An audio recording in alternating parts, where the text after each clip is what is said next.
भीमसेन व्यास जी से कहने लगे कि हे पितामह, भ्राता युधिष्ठिर, माता कुंती, द्रौपदी, अर्जुन, नकुल और सहदेव आदि सब एकादशी का व्रत करने को कहते हैं, परंतु महाराज मैं उनसे कहता हूँ कि भाई मैं भगवान की शक्ति पूजा आदि तो कर सकता हूँ, दान भी दे सकता हूँ, परंतु भोजन के बिना नहीं रह सकता। इस पर व्यास जी कहने लगे कि हे भीमसेन, यदि तुम नरक को बुरा और स्वर्ग को अच्छा समझते हो तो प्रति मास की दोनों एकादशियों को अन्न मत खाया करो। भीम कहने लगे कि हे पितामह, मैं तो पहले ही कह चुका हूँ कि मैं भूख सहन नहीं कर सकता। यदि वर्ष भर में कोई एक ही व्रत हो तो वह मैं रख सकता हूँ, क्योंकि मेरे पेट में वृक नाम वाली अग्नि है, सो मैं भोजन किए बिना नहीं रह सकता। भोजन करने से वह शांत रहती है, इसलिए पूरा उपवास तो क्या एक समय भी बिना भोजन किए रहना कठिन है। अतः आप मुझे कोई ऐसा व्रत बताइए जो वर्ष में केवल एक बार ही करना पड़े और मुझे स्वर्ग की प्राप्ति हो जाए। श्री व्यास जी कहने लगे कि हे पुत्र, बड़े बड़े ऋषियों ने बहुत शास्त्र आदि बनाए हैं जिनसे बिना धन के थोड़े परिश्रम से ही स्वर्ग की प्राप्ति हो सकती है। इसी प्रकार शास्त्रों में दोनों पक्षों की एकादशी का व्रत मुक्ति के लिए रखा जाता है। व्यास जी के वचन सुनकर भीमसेन नरक में जाने के नाम से भयभीत हो गए और कांपकर कहने लगे कि अब क्या करूं। मास में 2 व्रत तो मैं कर नहीं सकता, हाँ वर्ष में एक व्रत करने का प्रयत्न अवश्य कर सकता हूँ। अतः वर्ष में एक दिन व्रत करने से यदि मेरी मुक्ति हो जाए तो ऐसा कोई व्रत बताए। ये सुनकर व्यास जी कहने लगे कि वृषभ और मिथुन की संक्रांति के बीच ज्येष्ठ मास के शुक्ल पक्ष की जो एकादशी आती है उसका नाम निर्जला है। तुम उस एकादशी का व्रत करो। इस एकादशी के व्रत में स्नान और आचमन के सिवा जल वर्जित है। आचमन में 6 मासे से अधिक जल नहीं होना चाहिए, अन्यथा वह मद्यपान के सदृश हो जाता है।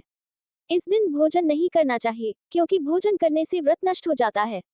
यदि एकादशी को सूर्योदय से लेकर द्वादशी के सूर्योदय तक जल ग्रहण न करे तो उसे सारी एकादशियों के व्रत का फल प्राप्त होता है।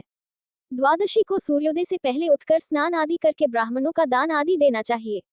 इसके पश्चात भूखे और सत्पात्र ब्राह्मण को भोजन कराकर फिर आप भोजन कर लेना चाहिए।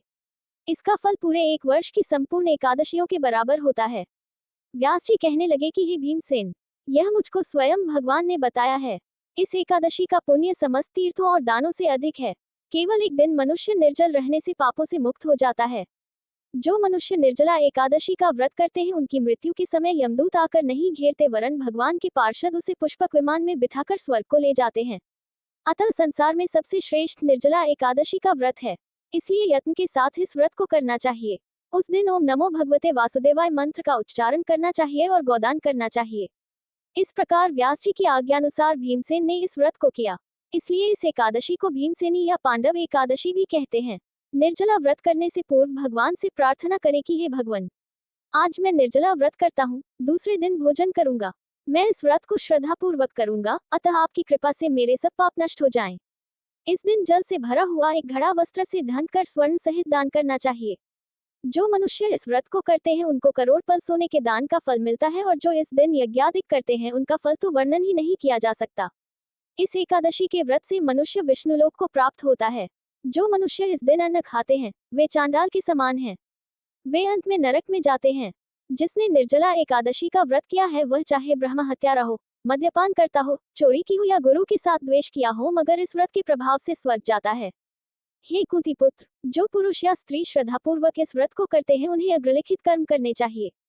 प्रथम भगवान का पूजन, फिर गोदान, ब्राह्मणों को मिष्ठान व दक्षिणा देनी चाहिए तथा जल से भरे कलश का दान अवश्य करना चाहिए।